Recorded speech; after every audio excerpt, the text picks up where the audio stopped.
নমস্কার বন্ধুরা, কেমন আছেন? আমি চলে এসেছি আবার আপনাদের কাছে বৃষ্টিতে ভিজতে ভিজতে। আরে না না, বৃষ্টিতে ভিজছি না, কিন্তু ভয় আছে তো জ্বরের। কিন্তু তোমাদের দেখাচ্ছে, দেখো জলগুলো দেখছো কীরকম পড়ছে। এটাকে গুড়ি গুড়ি বৃষ্টিকে কি বলে বলো তো?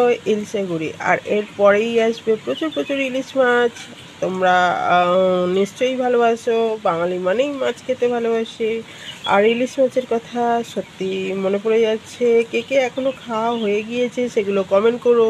দেখো পাখিটা উড়ে চলে গেল, আমি বলতে বলতে আমার সাউন্ডটা পেয়ে উড়ে চলে গেল। কিন্তু পাতাগুলো দেখো, সবুজ সবুজ গাছের পাতাগুলো আরও যেন তাজা হয়ে গিয়েছে, সবুজে সবুজ। আর বৃষ্টি দেখতে পাচ্ছ, তোমাদের দেখানোর চেষ্টা করছি, দেখতে থাকো। দেখো ছাদের উপরে জলটা পড়ছে না, টুপ টুপ করে।